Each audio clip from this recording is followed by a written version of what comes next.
way to your seats will begin momentarily.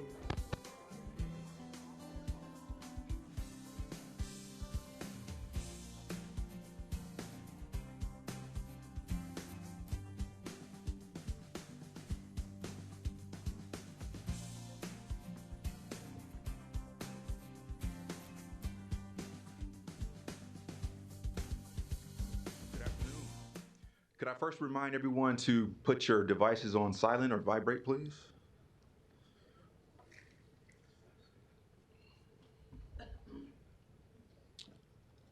Well, thank you for being here at the 2023 State of the City Address.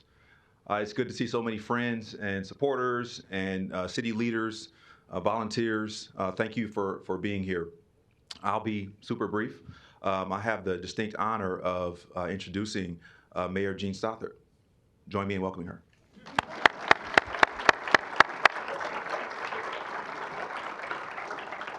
Thank you, Keith. You could have said a little more than that, though. I mean, that really was brief, but thank you for being here. Good afternoon, everybody. Good afternoon, Council President Festerson, council members, and citizens of Omaha. Thank you all for being here today. I am honored to present my 10th State of the City Address today, and I believe that there is every reason to be optimistic about our great city. Cities never stand still. They either are growing and moving forward, or they are declining and falling behind. And I am proud to report that Omaha, now the country's 39th largest city, is indeed growing and moving forward. We are on the right track to make Omaha an even safer city, on the right track to rebuild our urban core, to bring new businesses, jobs, and housing to downtown and to midtown, on the right track to open new venues for education, entertainment, and recreation, all connected with a modern streetcar. On track to open up a state-of-the-art central library and plan for the future of our library system based on community input. On track with our long-term strategy to improve our aging streets for vehicles, bikes, and pedestrians, and reduce traffic deaths with a Vision Zero strategy. On track to complete the distribution of federal pandemic aid to help Omaha's families and businesses. We are making a positive difference, enhancing the quality of life for everyone in Omaha. The success of our city depends on public safety, and that is always our first priority. Omaha is a safe city. We are experiencing stable or declining crime rates, just as many cities throughout our country are experiencing just the opposite. In 2022, violent crime was down in nearly every category, including homicide, rape, and robbery. And over the last 3 years, the number of homicides and gun assaults have decreased annually. In the first 80 days of 2023, we have not had a single homicide in Omaha, a trend we hope continues. Yes.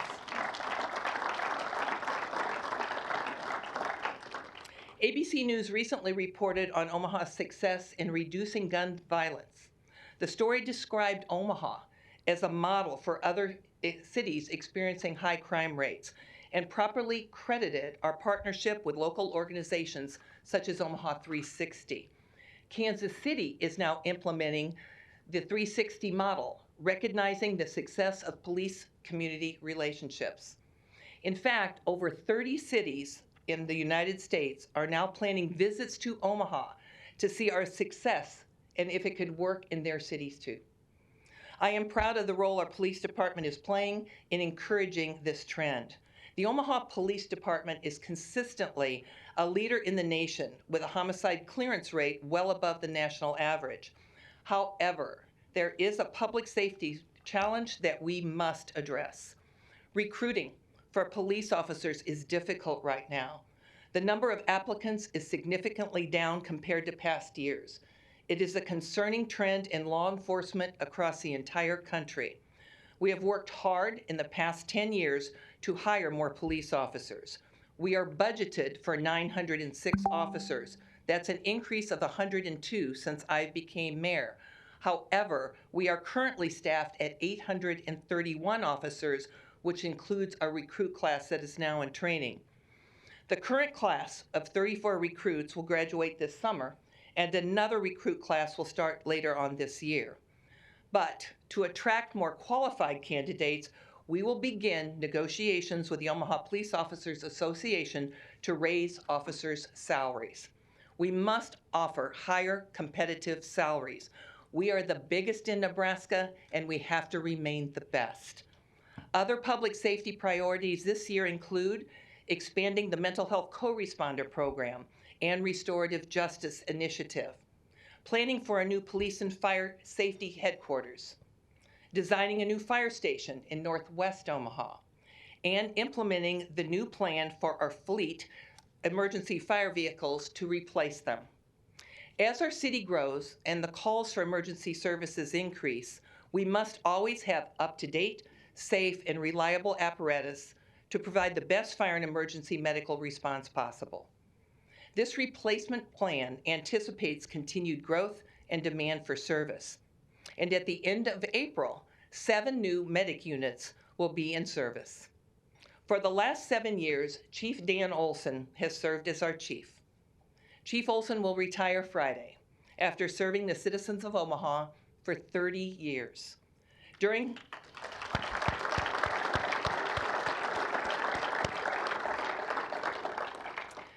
his tenure as chief, he supervised the design and construction of Omaha's first new fire station in 22 years. Station 31 opened at 34th and Q Street in July. We have reinstated numerous medic units and other apparatus that had been taken out of service with a previous administration. He proposed the fleet replacement program and prioritized health and wellness programs, including protocols and new equipment to protect our firefighters.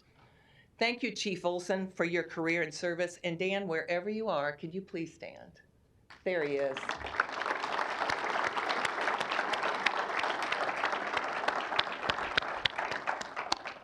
And also, I want to welcome incoming Fire Chief Kathy Bossman. Kathy, where are you? There she is.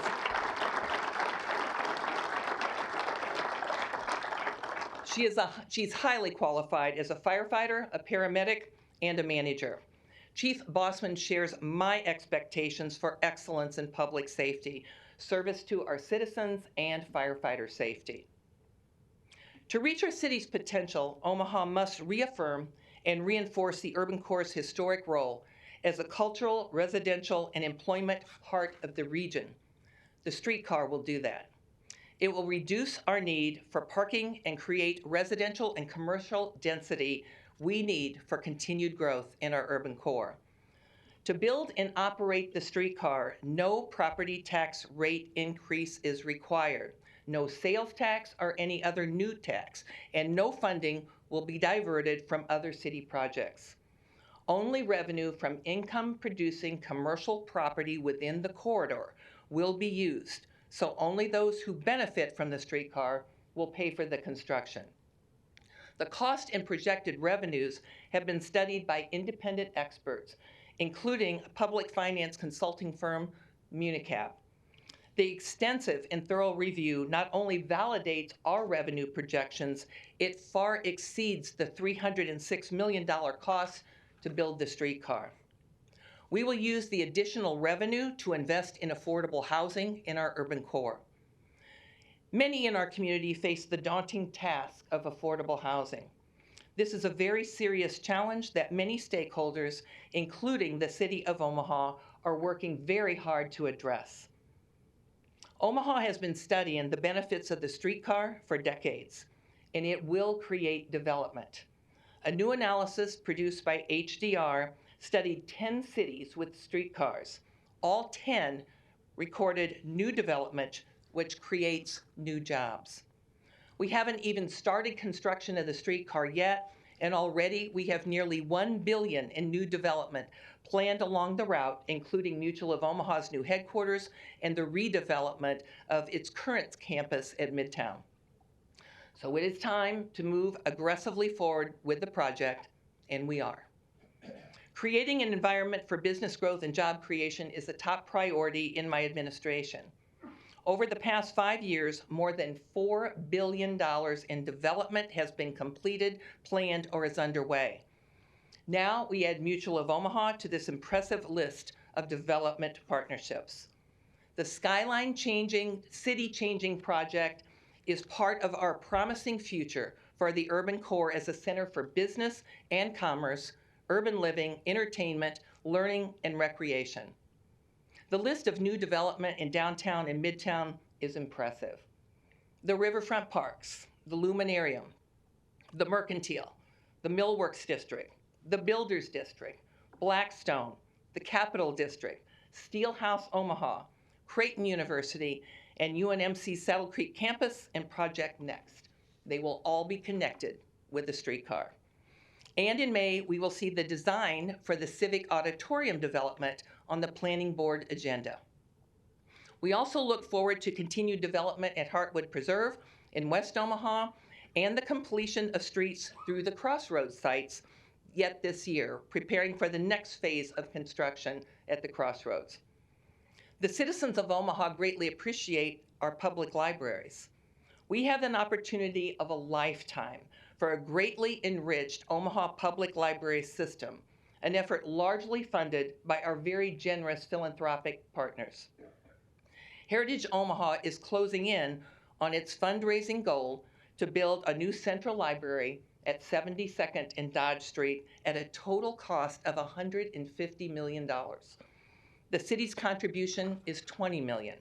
When the library is complete, this will be city-owned and staffed with city employees. It will incorporate the valued technology of DoSpace with the traditional library services and new features that library patrons have been asking for.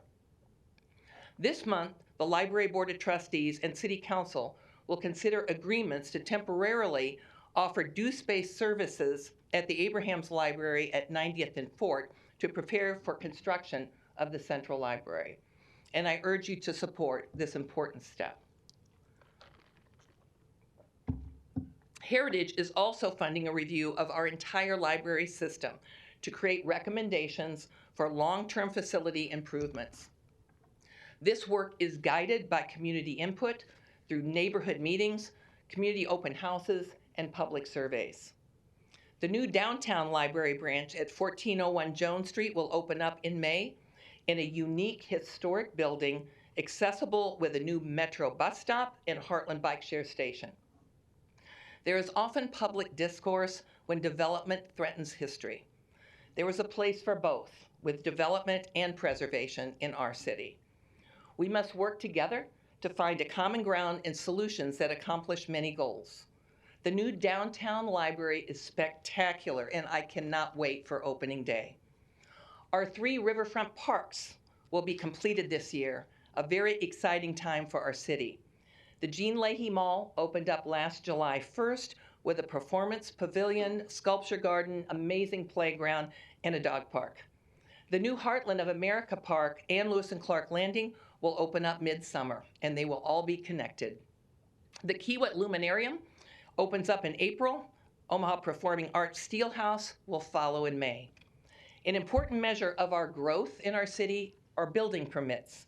Since my first term started in June of 2013 through the end of last year, we have issued more than 165,000 permits for a total value of $9.5 billion. So you can see a lot is going on in Omaha.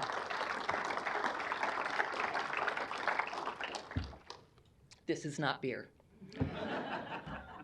although I'd like it to be. In 2022 alone, we issued 18,000 permits worth more than $1.1 billion in valuation. With more economic activity and a broader tax base, we can continue our strong record of keeping our city's property tax rate as low as we possibly can.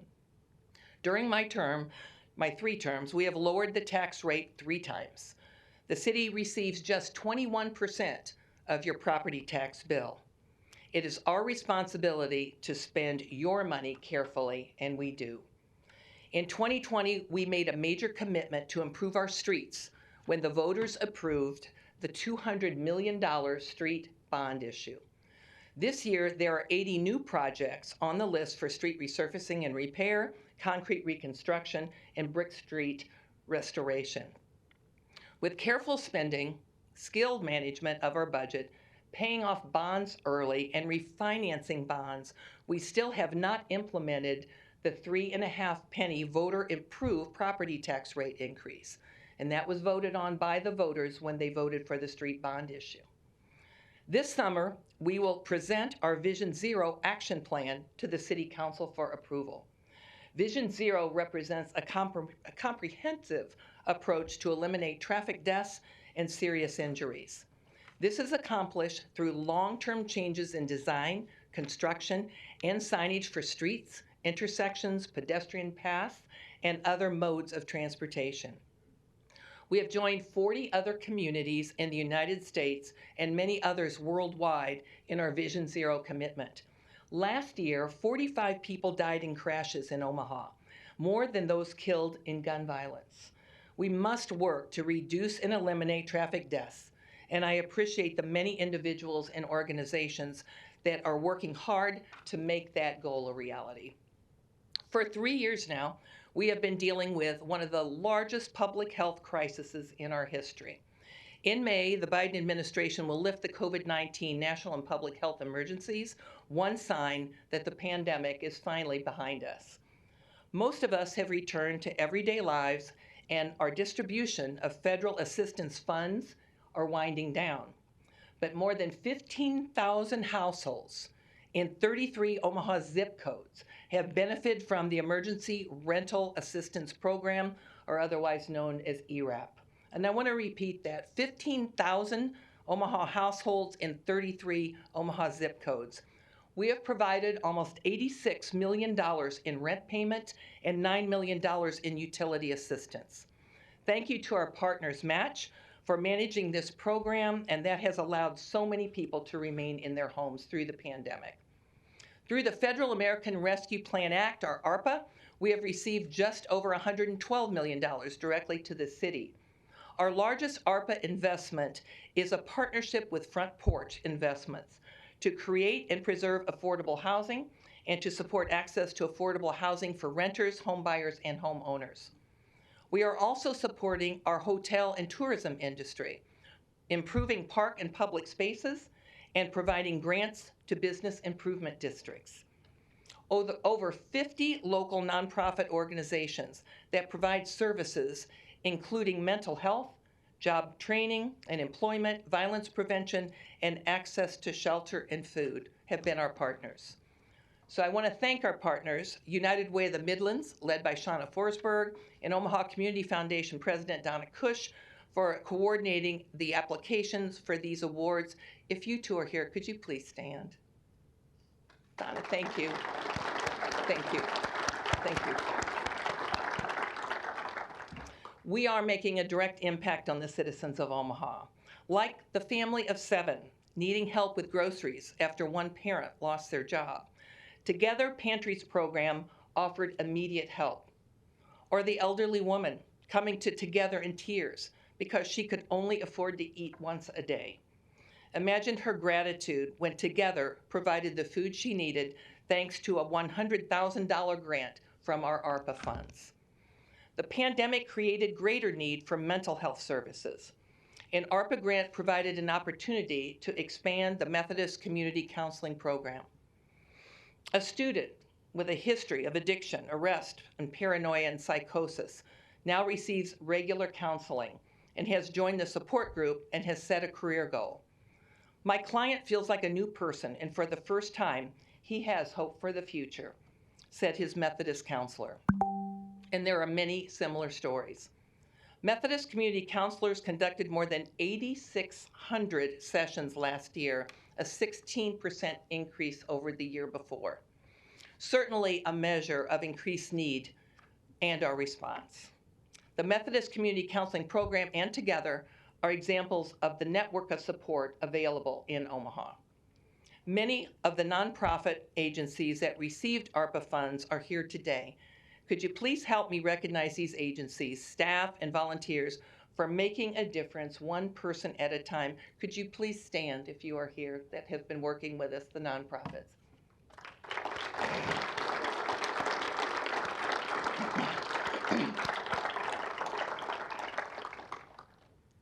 Thank you all. We have completed the hotel stimulus program that is intended to help restart our important tourism industry. This program funded hotel expansions and upgrades that were delayed during the pandemic or improvements to mitigate or prevent infection. This is a true stimulus plan. In 2022, and this is important for all of us to realize, our hotels reported a $251 million in revenue, and that's an all-time high. So you can see that the pandemic is behind us. This spring, you will see construction work beginning in a lot of our city parks. Based on public feedback, we designated $10 million to improve access and safety, upgrade park equipment, and create new opportunities for recreation. This year, we are expanding our commitment to prevent and to end homelessness.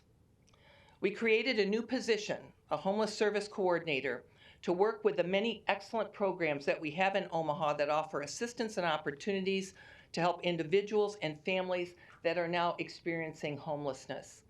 Tamara Dwyer's personal and professional experience with homeless and housing instability gives her a unique expertise to help make people successful and to help them with transitions from homelessness to safe housing, employment, healthcare, and other necessities. Current estimates show that there are approximately 1,300 people in Omaha that may be homeless in the metro area, and 160 may be living on the streets. We can all agree that this is not acceptable. The solution will take time, and we won't end homelessness unless we have a stronger prevention program. Our first steps include assistance to veterans, homeless veterans, a strong street outreach program to respond to reports of unsheltered people, expansion of the existing multi-agency task force to create and follow through with a strategy that includes shelter, employment, access to education and childcare, and other services. We will also plan to create a housing relocation plan to provide immediate help after a disaster or sudden loss of housing, such as in the evacuation of Legacy Crossing last December. Since then, 126 tenants are now living in safe housing, and there are only 33 that are still living in temporary housing. Thank you to Mindy Paces and the Heartland Family Services team for supporting these families. Last month, we announced federal and city funding towards the first phase of the North 24th Street Streetscape Master Plan. The work addresses infrastructure and improvements in the North 24th Street Business Improvement District. This work will tie in with Carmen Tapio's plan to develop the northeast corner of 24th and Lake, relocate her company, North End Teleservices, and further redefine that historic intersection. Last year, HUD awarded Omaha and our partners a $50 million federal grant to redevelop the Southside Terrace Garden Apartment and the Indian Hill neighborhood in South Omaha. This is an opportunity for us to create lasting change in this neighborhood, and we thank HUD for supporting our team and our plan to create hope and opportunity for new, better quality of life. This is a commitment to affordable housing, education, and access to health care. It is an example of how we can change and adapt to the needs of our community and its residents. Creative proposals for development and community betterment in North and South Omaha have their best chance for success in decades.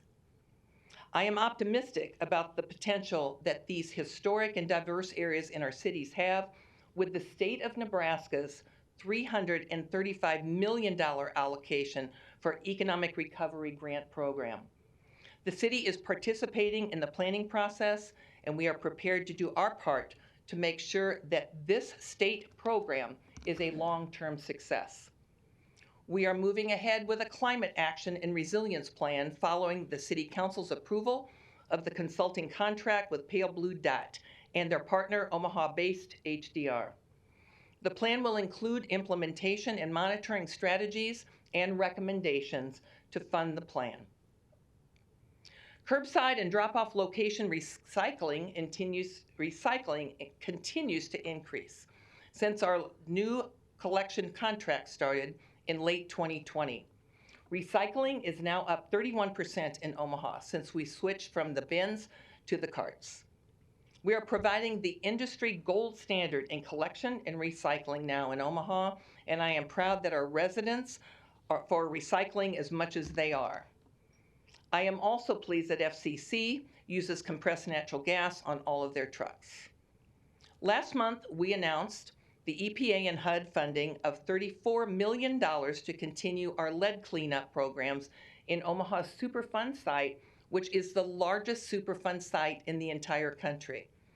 We are making excellent progress to remediate lead in the soil and paint, resulting in safer and healthier homes for families, especially children.